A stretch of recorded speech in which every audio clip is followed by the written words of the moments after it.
When uninvited strangers claim your private dock as their own, and the HOA queen tries to rewrite your property lines with a smile, one man stands his ground to protect what's his, sparking a battle that exposes lies and reclaims peace. The toddler flung a fishing hook into my kayak cushion like he was casting for marlin, while his mother sipped wine from a red Solo cup on my dock lounger and asked if I had any more charcoal for their grill. I stood at the edge of my own dock in dripping shorts and a soaked paddle vest, still catching my breath from a sunset lap around the lake, trying to make sense of the scene. There were coolers, half-eaten burgers, someone's Bluetooth speaker blasting yacht rock, and at least 4 strangers giving me the squint you give a hotel janitor who walked into the wrong suite. Then one of them actually said it. He didn't ask, didn't guess, he declared with a beer belly propped up like royalty in my folding chair, "This must be one of those shared docks, right?" I was still so stunned I just blinked at him. That's when the mom smirked, pointed lazily at the road, and said, "Karen invited us." She said, "The HOA owns this side of the lake." I stepped forward slowly and said with a smile I didn't feel, "I think you're confused. This dock, that shoreline, those trees, they're mine." The mom actually laughed and raised her cup like she was toasting a joke. "Who even are you?" she asked. I looked her straight in the eye and said, "I'm the guy who owns everything your cooler's sitting on." Her smile fell. The man's drink tilted. Somewhere behind them, the toddler started peeing in the lake. And all I could think was, oh, this is going to be fun. I didn't know what bothered me more at that moment, the mess, the arrogance, or the fact that I'd warned Karen not even a week ago to stop telling new residents that my dock was for community use. I knew this wasn't just a simple misunderstanding. This was an orchestrated invasion disguised as a neighborhood get-together, the kind that pretends to be innocent but has wine-stained teeth. I'd moved to the lake precisely for its peace and solitude, bought my stretch of shoreline before the HOA was even formed, carved out a dock with my own hands, laid stones along the bank, and planted reeds so the base would return. I didn't buy into some suburban groupthink. I bought out of it.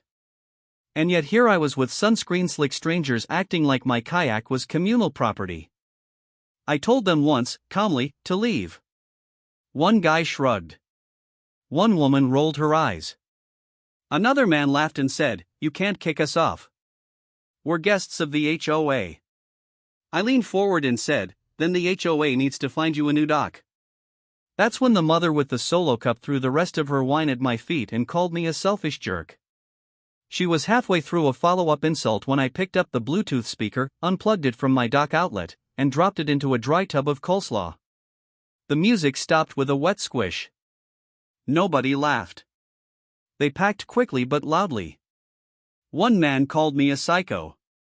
Another muttered something about calling Karen. The toddler cried. By the time they left, they'd knocked over a lawn chair, crushed 2 of my lilies, and left a mustard packet melted into the wood. I stood there watching them shuffle back to the street like disgruntled tourists getting booted from a resort. Then I heard the unmistakable sound of heels clicking on gravel. Karen arrived like she always did, invisible until suddenly everywhere, clipboard in one hand, sunglasses too big for her face, smile that screamed litigation. "What happened here?" she asked, looking at the grill ash and Solo cups like she'd stumbled upon a crime scene she didn't plan. "Your guests," I said, "thought this dock was theirs." Again. She didn't apologize. She tilted her head and said they were under the impression it was community accessible. "It's a common misunderstanding." "No," I said, "it's not. You made it one." She narrowed her eyes and took a deep breath like she was loading a monologue. "We've had complaints about you being exclusionary. This community values hospitality and shared space. You can't just..." I cut her off. "You want to finish that sentence in front of a cop?" Her eyes flashed. "Are you threatening me?" I nodded toward my cabin. "I'm inviting you to call them, because when they show up, I'll be the one handing them a property deed. You'll be the one explaining why you encouraged people to trespass on private land." She stood there, tight-lipped, and did what Karen always did when her logic started to collapse. She picked up her phone and made it about feelings. "Yes. Hello. I'd like to report a disturbance at the lake. A man is being aggressive toward the HOA. Yes, there's yelling, possibly unsafe. Then she lowered her phone and looked at me with a smile like a queen who just ordered an execution. The police arrived with surprising speed. 2 deputies stepped out of their cruiser with that look of preemptive exhaustion, like they'd been here before and expected nothing but headaches. I walked over with a folder already in hand. "Good evening, officers. I assume Karen called." They looked at her, then me. "We got a report of aggressive behavior and possible threats." "I threatened to call a lawyer," I said, "and I asked trespassers to leave my dock." "Here's the deed." The taller deputy took the folder, flipped it open, and blinked. "You own this?" "I own this," I said. "And about 50 feet on either side. Bought it 5 years ago. The HOA was formed 3 years ago. They don't touch the shoreline." Karen stepped in, hands fluttering. "This is part of our community space. It's a shared feature. We've always used it." "Wrong," I said. "You've always told people they could use it. But you never asked me. You assumed. And now you've encouraged half the neighborhood to trample my property because you like the view." The shorter deputy looked at Karen. "Ma'am, unless you can show us a legal document that overrides this deed, you and your guests are in the wrong here." She stammered. "But the HOA doesn't supersede land ownership," the deputy said. "You may want to consult a lawyer before making any more assumptions." Karen's mouth opened and closed like a puppet with its strings tangled. The cops gave me a nod and left. Karen stayed behind, shaking with disbelief, like the ground had suddenly betrayed her feet. I watched her storm off toward her house, already pulling up something on her phone, likely HOA bylaws or some vague PDF from 2017. But it wouldn't help, because the one thing Karen hadn't accounted for, the one twist she couldn't spreadsheet her way out of, was this: I didn't just own the dock. I owned the shoreline. The entire lakefront parcel on that side of the water was mine legally, permanently, quietly. She had built her little empire on borrowed scenery, and now the owner had come home. What she didn't know yet was that today had been me being nice. Tomorrow, I would start showing her just how far those property lines reached. The next morning, I woke up early, still half sore from yesterday's paddle but mentally sharper than I'd been in weeks. Something about watching Karen's face contort in slow realization when the cops took my side had unlocked a strange clarity in me. I made coffee, walked barefoot down the stone steps to the dock, and sat at the edge, legs dangling over the water as the first golden light hit the still surface. It was quiet again, mine again. But I knew it wouldn't stay that way. Karen never backed down after a single loss. She would stew in it, twist it into some form of personal betrayal, and then lash out sideways through paperwork, gossip, or surprise meetings. That was her pattern. The peace I enjoyed that morning was the eye of the storm, and I'd been through enough of these neighborhood battles to know that this one was just warming up. Sure enough, by the time I returned to the cabin and checked my inbox, 3 new notifications were waiting, each one from the HOA portal. The subject lines read like minor infractions but felt like warning shots: violation, unapproved dock structure. Violation, improper lakefront lighting. Violation, visible outdoor storage. I opened each one slowly, scanning the language. They were vague, purposefully so: no dates, no times, no photos, just accusations wrapped in official-looking digital letterhead. I didn't need a detective to figure out who had filed them. Karen was already working the system she helped build. But what she didn't know was that I had already started building a response. Before I moved out here full-time, I worked in contract law for 15 years. I knew how to read between the lines, how to spot when someone's trying to stretch their authority like overused elastic. I also knew that most HOAs depend on residents not pushing back, on compliance through fatigue. They count on people being too busy or too overwhelmed to challenge vague threats. But I had time. I had experience. And most of all, I had paperwork. I replied to each violation with a formal rebuttal, attaching deed copies, county permits, and time-stamped photos of every improvement I'd made. Then I printed everything twice, one set for my own records and one for an attorney I hadn't called in 3 years but who still remembered my name when I dialed. After that, I stepped outside and scanned the shoreline with new eyes. The sun was higher now, casting strong reflections off the water. A few gulls circled overhead. My dock, my benches, the custom kayak stand I built last year, it all looked peaceful, undisturbed. Except it wasn't. That's when I noticed the drone. It was small, almost silent, hovering above the treetops like a mechanical dragonfly.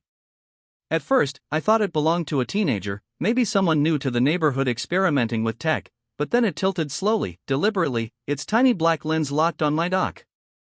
Then it dipped lower, gliding sideways along the shoreline. I followed it with my eyes, and sure enough, it hovered briefly over my canoe rack, then my tool shed, then the fence along the water's edge. I grabbed my old tennis racket from the deck bin and waited. When it drifted within 10 feet, I smacked it like a wasp. It dropped into the grass with a soft crunch. I picked it up and recognized the brand, mid-range surveillance model, definitely not a toy. No nameplate, no address, but taped underneath was a tiny sticker, HOA property. I stood there for a long moment, drone in hand, feeling something shift in me. This wasn't just Karen throwing paperwork anymore. This was surveillance overreach. And as far as I was concerned, it was trespass. Later that day, I walked across the cul-de-sac to talk to Tom, my closest neighbor and one of the few people in the HOA who hadn't lost his mind.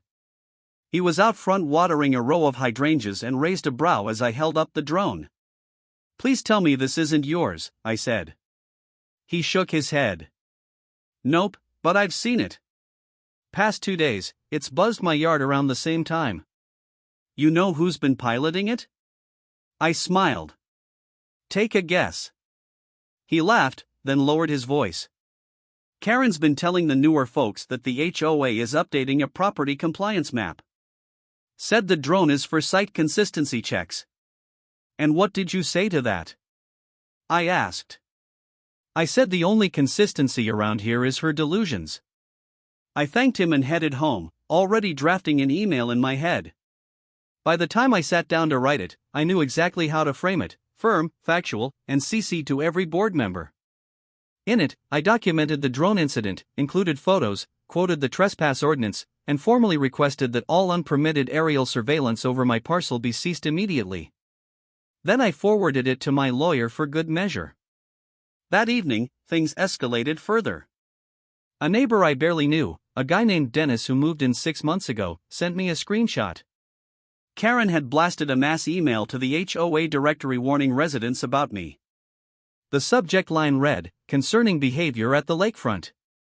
The body text was pure spin. She claimed I had threatened families, disrupted HOA events, and was now resorting to physical interference with community equipment. She didn't name me directly, but the implication was clear. Dennis added a note, "I'm not buying it. Just thought you should see what she's spreading." I stared at the screen, feeling the heat rise in my chest. This wasn't just petty anymore. It was character assassination. I forwarded the email to my attorney and made another call, this time to a private land surveyor I'd worked with years ago. I asked him to update my property lines, drone map the shoreline, and prepare a full parcel report. If Karen wanted to make this official, I'd make it surgical. The final straw came 2 days later. I was walking up my drive with groceries when I saw a flyer taped to my mailbox, "Emergency HOA Board Meeting. Agenda, Lakefront Usage Policy." The date was tomorrow. No prior notice, no discussion, just an ambush scheduled at the clubhouse. I shook my head and went inside. If this was their next play, I'd be ready. I spent the evening printing documents, organizing receipts, labeling everything in a binder thicker than a courtroom brief. I even added the recent photos of Karen's guests on my dock, timestamped and geolocated, just in case she tried to rewrite history again. Then I added one last piece, a fresh copy of a land purchase deed I'd just signed. Because while Karen was busy gossiping, I'd been negotiating. I'd quietly bought the adjacent shoreline lot from an elderly neighbor who was ready to downsize. That meant my domain now extended even further, an uninterrupted curve of private waterfront stretching almost a third of the lake's southern edge. Karen didn't know yet, but tomorrow in that meeting, she would. And something told me she wasn't going to handle it well. By the time I stepped into the HOA clubhouse for the so-called emergency meeting, I already knew it was a trap. Karen stood at the front of the room in her signature pastel blazer and stiff smile, flanked by two board members who looked as uneasy as cats in a dog park.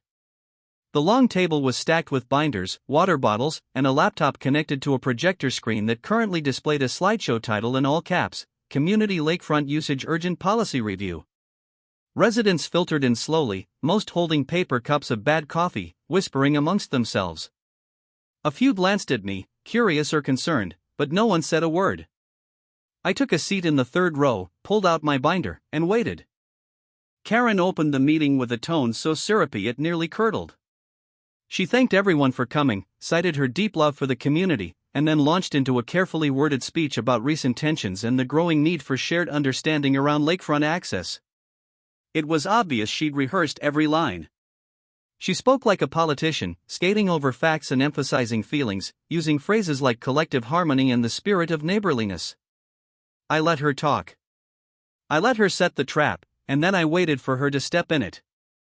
She finally got to the point about 10 minutes in, gesturing toward the screen where a map of the neighborhood was now displayed.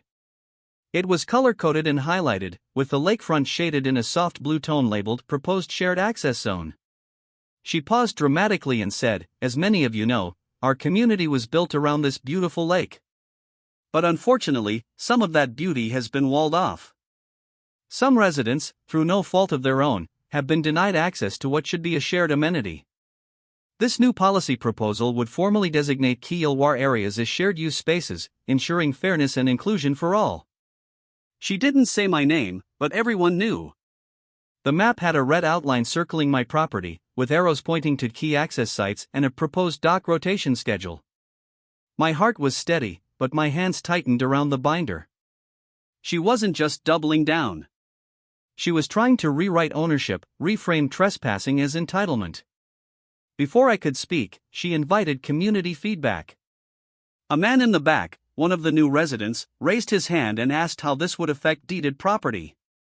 Karen smiled and said, "Well, this is why we're here, to explore creative solutions that reflect community values. Nothing is final yet." That yet hung in the air like fog. I stood up slowly, not angry, just ready. I cleared my throat and said, "I'd like to respond to that proposal." Karen nodded, eyes gleaming, thinking she'd cornered me into being the villain. I walked to the front of the room, set my binder on the table beside her laptop, and pulled out 3 documents. "First," I said, "let's talk about ownership." I held up the first page. "This is the original deed to my property, purchased 5 years ago. It includes sole rights to the dock, the shoreline, and every square inch of land outlined here in yellow." I tapped the projector screen.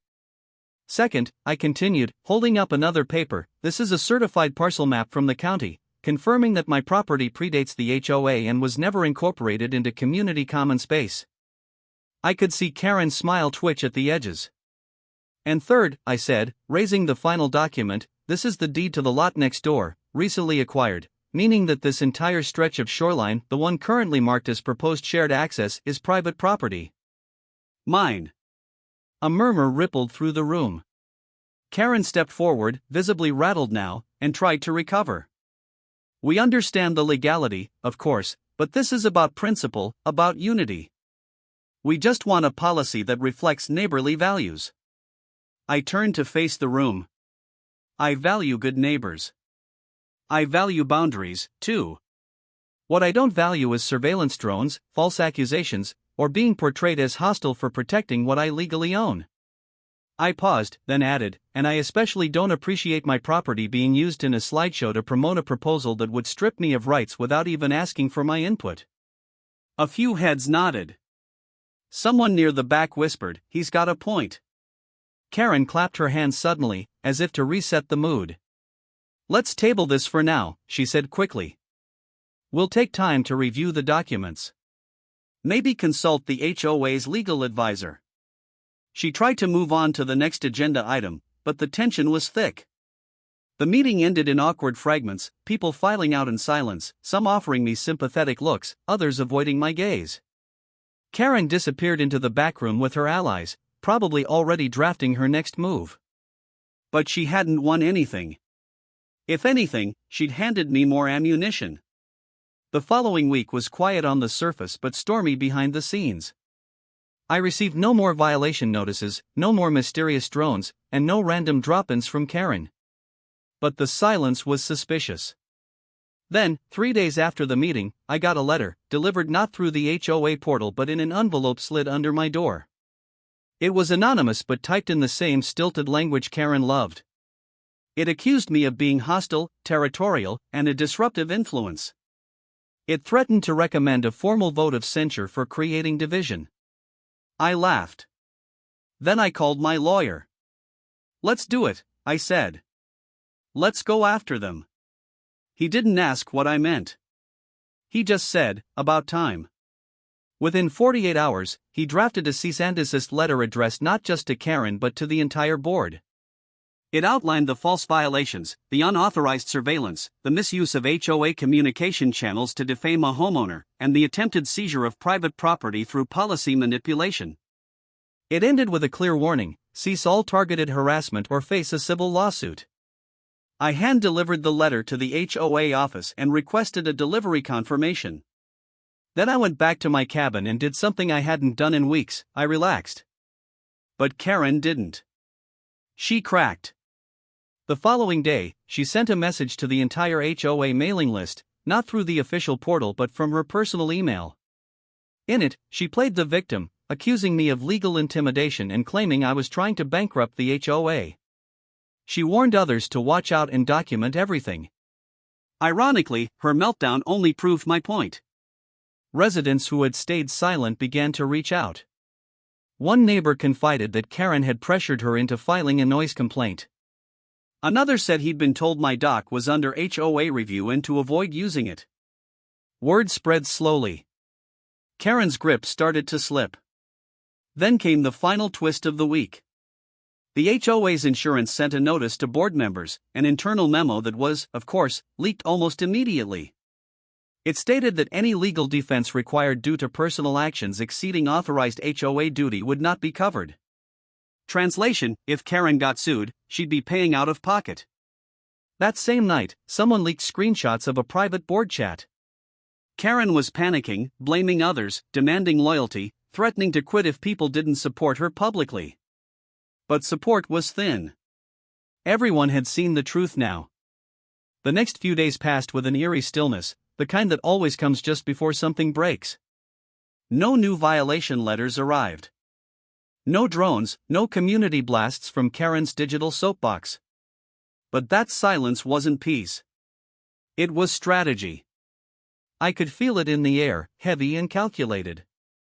She was regrouping, trying to reassert control without looking like she'd lost it. I knew Karen well enough by now to understand she'd never concede outright. Her ego wouldn't let her. Instead, she'd come back with something that looked like a compromise on the surface but carried the same rotten core underneath. That was exactly what happened when a carefully worded email from the HOA board hit everyone's inbox. It was formatted like an olive branch, complete with soft fonts and phrases like community cohesion and constructive dialogue. But nestled in the middle was the real bomb, an announcement that, starting next month, Lakefront access would be re-evaluated through a resident feedback survey and an HOA legal committee review. They weren't trying to take it now. They were trying to crowdsource the momentum to steal it later. I printed the email, took a red pen, and circled every vague word and manipulative phrase, then brought the page to my lawyer the next morning. He read it twice and said, "They're trying to bait you into reacting emotionally. Don't. Respond methodically, legally. Let's tighten the screws." That's when he suggested the next move: make it official. File the cease and desist not just as a warning but as a public record. Notify the county, request an administrative hearing, and begin a legal paper trail that would protect me if the HOA ever tried to enforce policy on land it didn't own. That afternoon, I signed a packet of documents that formalized everything. The Lakefront was now legally insulated from their overreach. Any further action from their side would trigger immediate legal consequences. I also filed a formal complaint against the HOA with the county's Small Governance Division, citing harassment, misinformation, and abuse of authority. The moment those papers were filed, the real shift began. The first public sign of trouble came from within the HOA ranks themselves. One of the quieter board members, a guy named Rachel who worked in real estate, abruptly resigned. She posted a single sentence in the community portal, "This is not what I signed up for." Her exit caused ripples. Without her, Karen lost the voting majority on the board. At the same time, my neighbor Tom began rallying support among other residents who were fed up with the drama and wanted a leadership change. He printed flyers, spoke one-on-one with people, and hosted a small bonfire gathering at his house, where, for the first time in weeks, people spoke openly about how toxic things had become under Karen's rule. I went, stayed quiet, and listened. Several neighbors apologized to me personally. One man, an older retired professor, admitted he'd believed the rumors about me until he saw how Karen spun the meeting. Another woman said she always felt intimidated by Karen's presence, like everything she did, from painting her mailbox to trimming her hedges, was under silent review. It was more than an HOA problem. It was a cultural rot that had festered too long under the surface, and now people were finally seeing it. While Karen scrambled to control the narrative, I made my next move. I filed a request with the county to erect a fence along the full boundary of my lakefront properties, with signage marking them as private land. It was well within my rights, but I knew it would send a message. A few days later, the fencing materials arrived, and with Tom's help, I began installation. As we worked, neighbors stopped by, asked questions, even offered help. Some were visibly relieved. One woman smiled and said, "It's about time someone stood up to her." Karen, of course, appeared by the third fence post, arms crossed, lips tight. She watched from the sidewalk like a hawk, trying not to blink. I looked up, nodded once, and kept working. She didn't say a word, just turned and left. The fence went up smoothly over the next 2 days. Every few yards, I posted a clear but polite sign, "Private lakefront property. No trespassing without permission." It wasn't aggressive. It was precise, legally sound. Karen didn't take it well. She sent out another email, longer this time, more desperate. She accused unnamed residents of damaging community spirit and creating divisions that hurt property values. She warned of an upcoming vote to pass a new bylaw that would allow the HOA to designate shoreline easements in the name of accessibility. But the response was not what she expected. People started replying publicly, calling her out. One man wrote, "You can't vote your way onto someone's property." Another said, "I didn't move here to be micromanaged by a tyrant with a clipboard."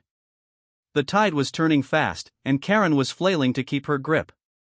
Then came the twist I didn't see coming. A local lifestyle blogger, someone who covered lakeside events and real estate news, reached out to me. Word of the HOA drama had leaked through the community grapevine, and she wanted to do a piece on property rights and neighborhood power struggles. I hesitated at first, not wanting to fuel the fire, but then I realized how powerful the story could be if told without naming names. So, I agreed to a short interview. I explained the legal history of my lot, the events that unfolded, and how quickly misinformation can corrode community trust. The article ran 2 days later under the headline, "The Battle for the Shoreline, When Property Rights Meet HOA Politics." It didn't name Karen, but everyone knew. It was shared dozens of times in local Facebook groups. The reaction was instant and fierce. My inbox flooded with messages, some from residents in other neighborhoods dealing with similar issues, others from legal professionals offering support or advice. Karen had officially lost the quiet war. Now everyone was watching.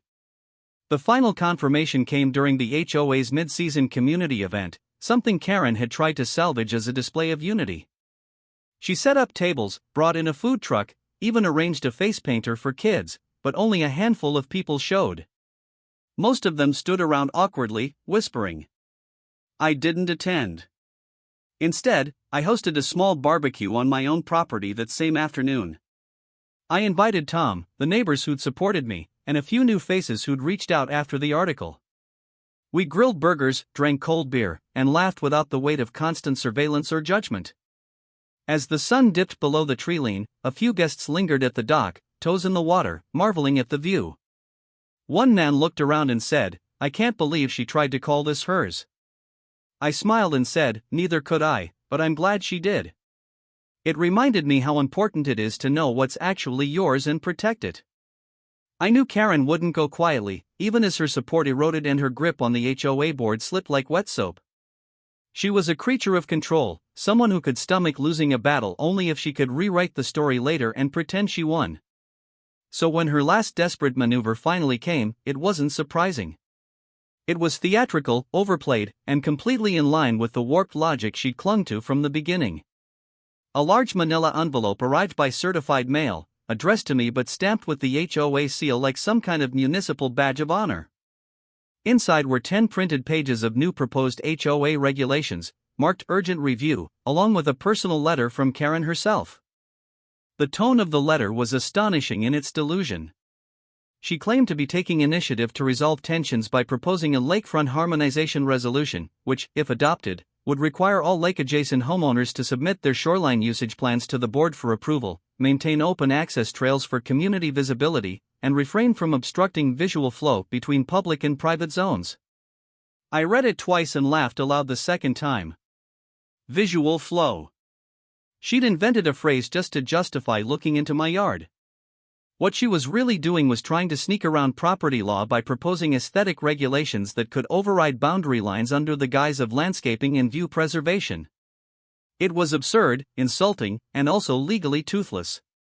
But she was betting on confusion, on my neighbors being too uncertain or disinterested to challenge it. Unfortunately for her, I was not in the mood to let stupidity go unchecked. I brought the whole package to my lawyer that afternoon.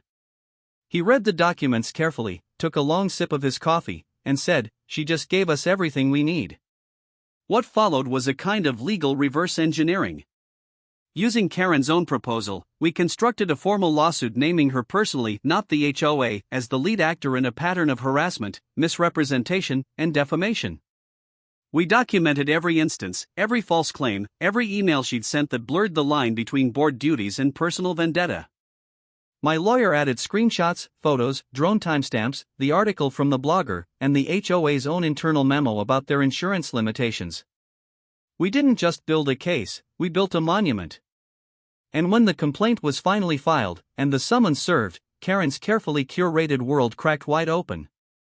She received the legal notice during another HOA meeting, one she was still pretending to lead, even as her fellow board members shrank away from her like she'd become radioactive. A process server walked straight up the aisle of the clubhouse and handed it to her while she was mid-sentence, reading from a paper about community cooperation. The room froze. Karen looked down, then up, her mouth slightly open. She tried to continue speaking, but her voice quivered. She said she needed a recess and never came back to the podium. By the next morning, the whispers had become a wildfire. Everyone knew she was being sued, and not just by me.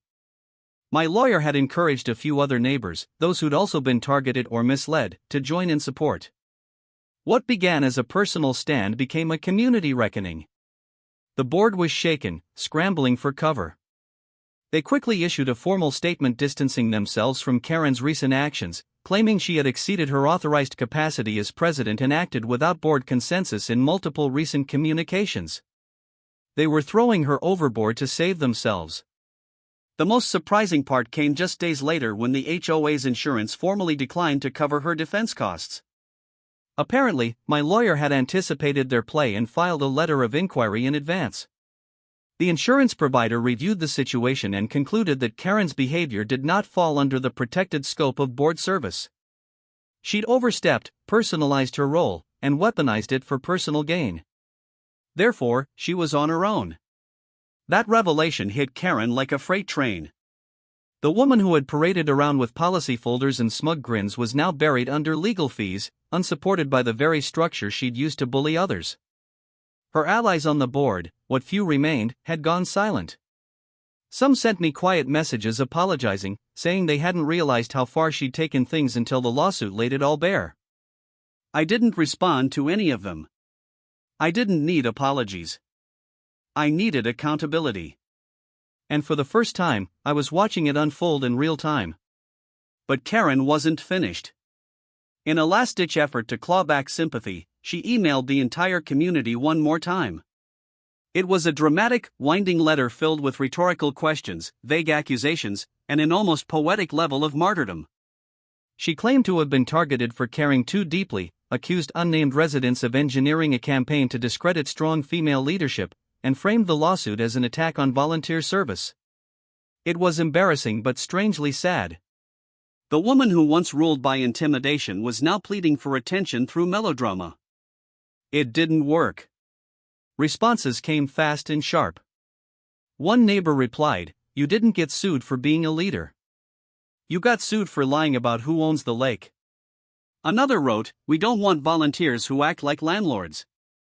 The email thread kept growing, spiraling beyond her control until finally someone on the board disabled the reply all feature altogether. Then the resignation came.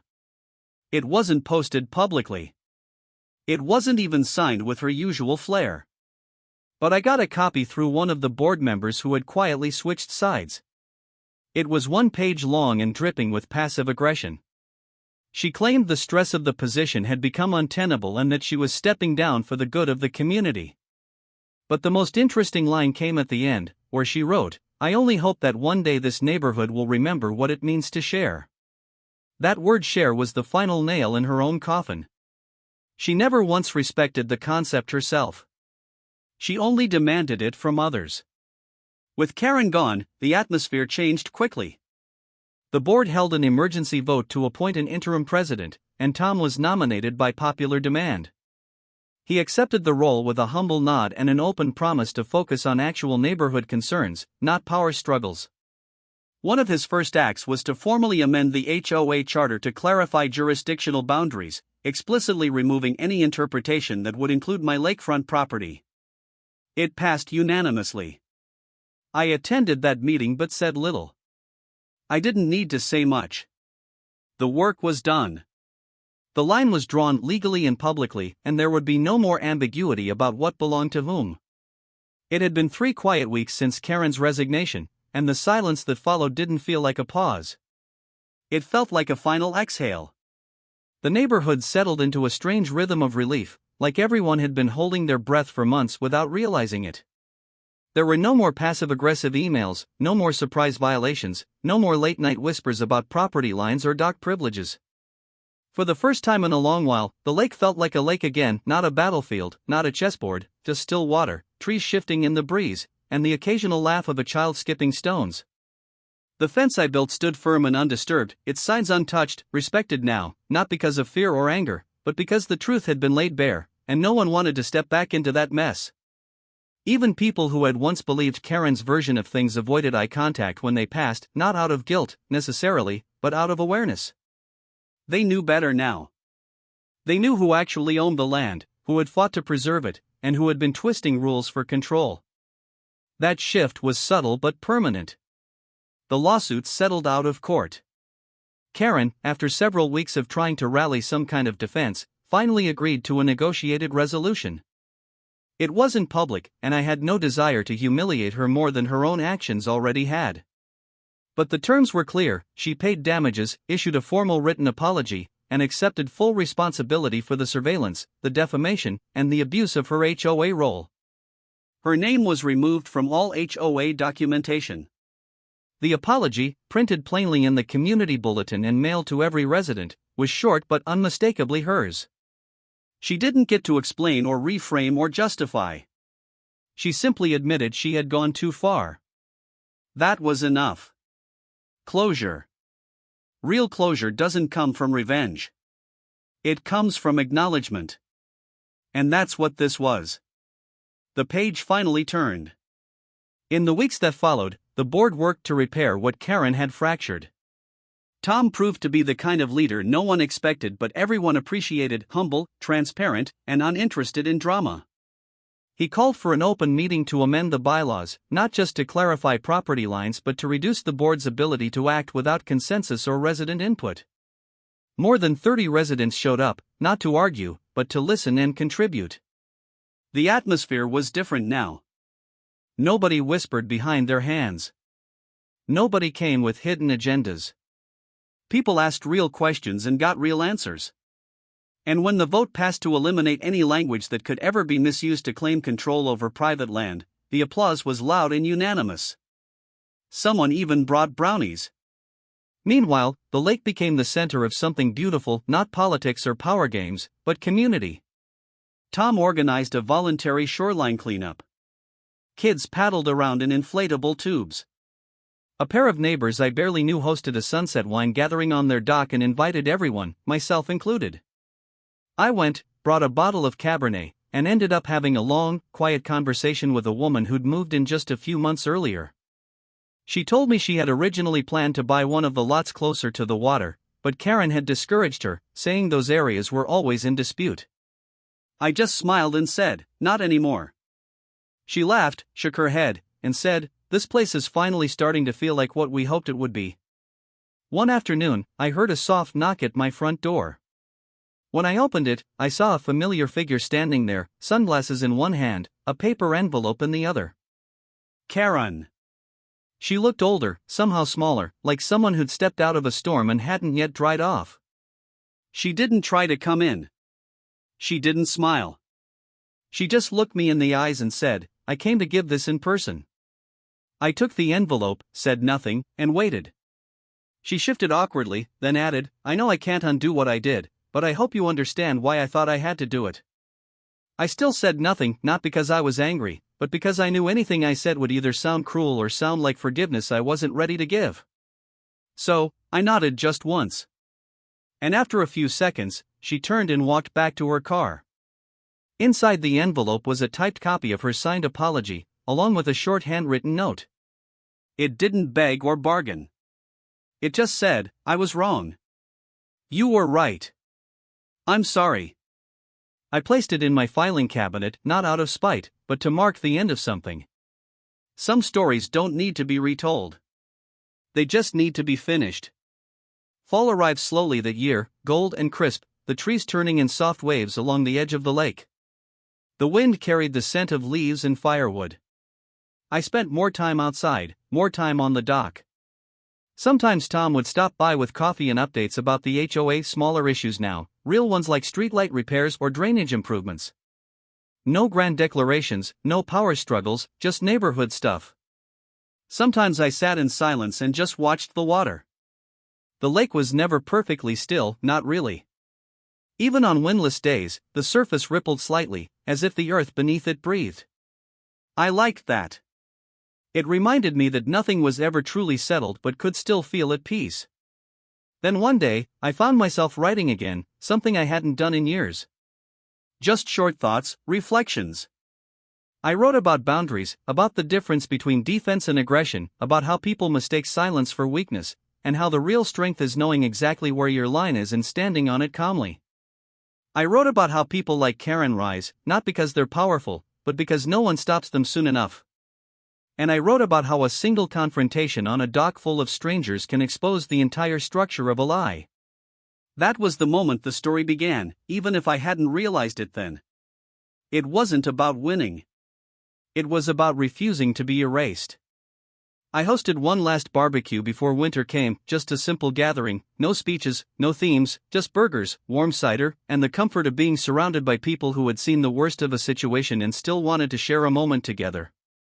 We sat around the fire pit as the stars came out, and someone asked what had ever happened to Karen's drone. I pointed to the corner of my shed, where it sat dusty and silent, never repaired. Someone laughed and said, "You should hang it like a trophy." But I shook my head. "It's not a trophy," I said. "It's a reminder."